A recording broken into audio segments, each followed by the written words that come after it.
Across the streets of Canada, a wave of protest has erupted, shaking the nation to its core. Thousands of international students, many of whom came with dream of a brighter future, now face the grim prospect of deportation, as the government moved forward with a plan that could uproot 70,000 international students. A chaos of voice rises in the defense. You're watching Times XP and I am Kriti Ghaत्री. More than 70,000 international students graduate in Canada are facing the terrifying possibility of deportation. And this is due to the recent change in federal immigration policies.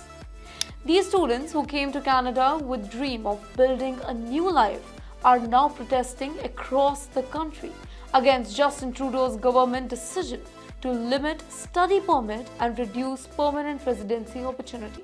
From coast to coast, international students are setting up camps and organizing rallies in provinces like Prince Edward Island, Ontario, and British Columbia.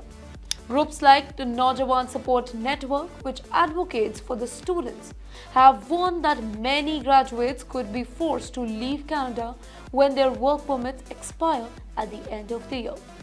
Now, the situation has become even more alarming, with new provisional policy introducing a 25% reduction in permanent residency nominee, leaving many students suddenly vulnerable.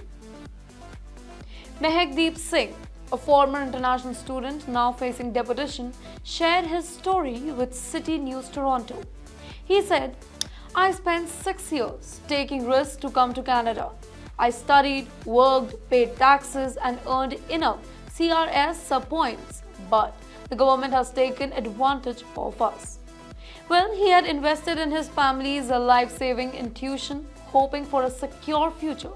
But now he is starting down a deadline with no promise of permanent residency.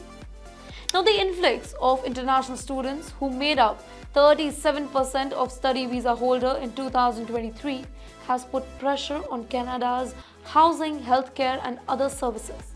Then, in response, Canadian government has capped international students' permit application to manage growth over the next 2 years.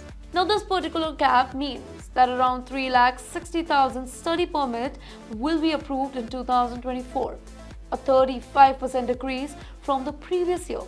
And this data is according to the Immigration, Refugee and Citizenship Canada.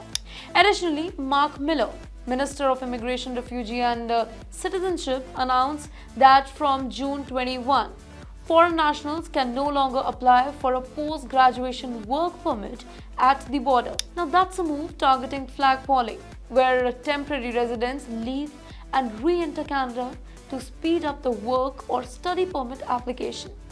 This particular program is essential for international students seeking employment and permanent residency, and the number of permits that were issued in 2023 are notably higher than that was in 2018. Meanwhile, Prime Minister Justin Trudeau also announced that his government would reduce the number of temporary foreign workers in low-wage jobs, adding to the challenges that are faced by international students. Then in Brampton, frustration among international students has sparked further protests. Hundreds have rallied against the narrative that blames them for local housing and job crisis. Advocacy group like the International Sikh Student Organization has argued that these problems stem from border policy failures, not the influx of international students. Now, these ongoing protests highlight the growing desperation among the international students, who felt that they are being unfairly targeted by the government. After heavily investing in their education and contributing to the Canadian economy, they are now being told to finish their studies and go home, all while struggling with substantial debt. The students are calling on the government to extend post-grad work permits, creating clear and consistent pathway for permanent residency, and address the systematic issue contributing to their exploitation. For more such videos, do follow TimesXP.